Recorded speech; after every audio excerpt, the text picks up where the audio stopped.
KB Cabaret presents Bree Harvey's Splash Mountain. Visiting lands of make-believe takes us away from everyday realities. 2 years ago, I took my 7-year-old son to visit one of the ultimate lands of make-believe in Anaheim, California, Disneyland. We invited his 14-year-old cousin Sam to join us.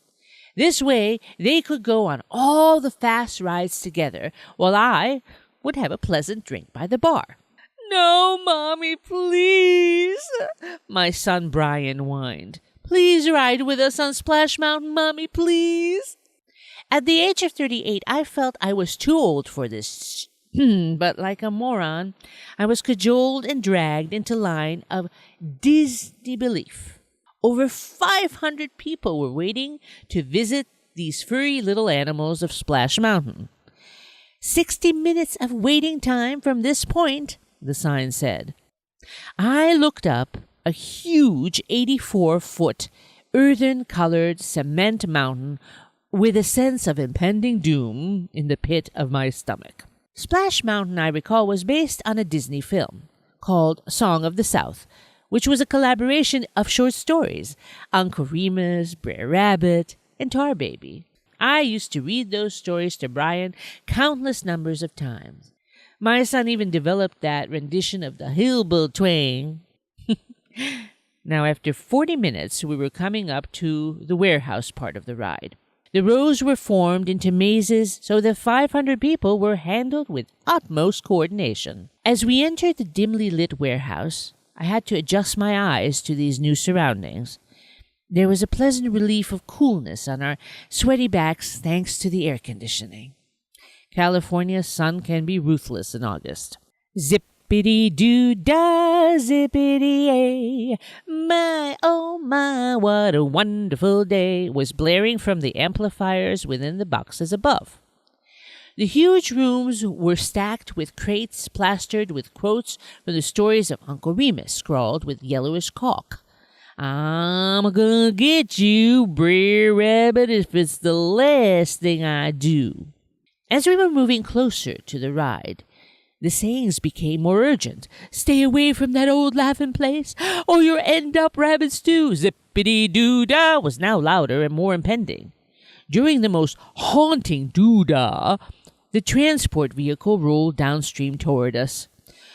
I reluctantly took a seat with the obviously naive boys in the rustic brown 9-seater log, and we embarked on our journey of foretold doom. Unexpectedly, we arrived into a tranquil forest of lush green foliage and multicolored flowers, azure sky, a crisp, clear, babbling brook full of joyous little critters, bunnies, piggies, geese, country bears, and bluebirds of happiness, singing in festive harmony. "How do you do? A mighty pleasant greeting. How do you do? Say it when you're meeting. How do you do? Da da da da da da da da." I'm leaning back on this pretty little log, the boy sitting in front of me, and I'm a-thinking, this is sweet, not scary as I imagined. I could forget all my troubles, forget all my cares in such a tranquil place. As I'm lulled in this utopian fantasy for about 2 minutes, we come across a mean old nasty bear setting up a trap for poor Brer Rabbit. "I'm gonna make some rabbit stew," he menacingly chuckles. The lights are now starting to fade from the comforting sunshine to a more sinister, shadowy darkness.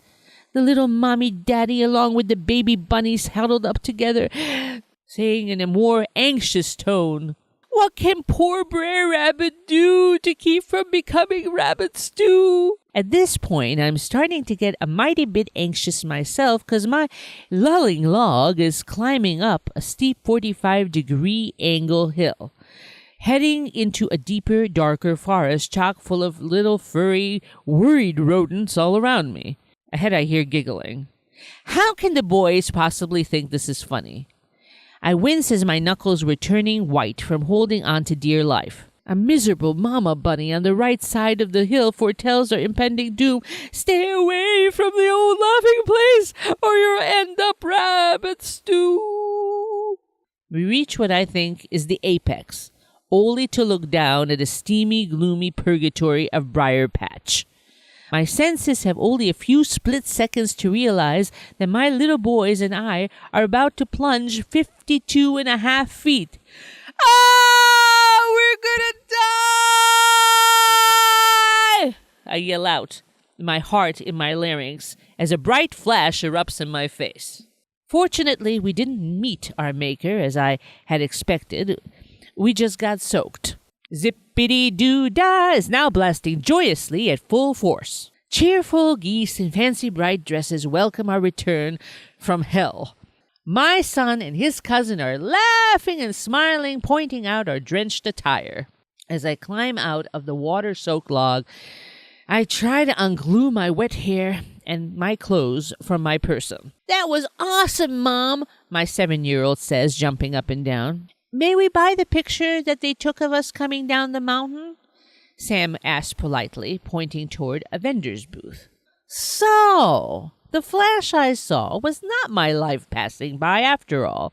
It was a smart capitalist ploy by the marketers of Kodak.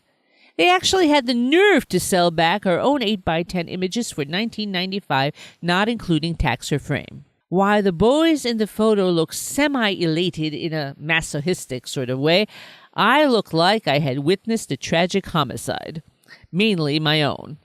I was humiliated. I swore never to go back on a ride like that again. I'm too old for this. A small voice rang out, 2 little words that stamped my fate. "Mom, please." That day, we ended up going back 7 more zippity-doo-dah times. I was gonna die.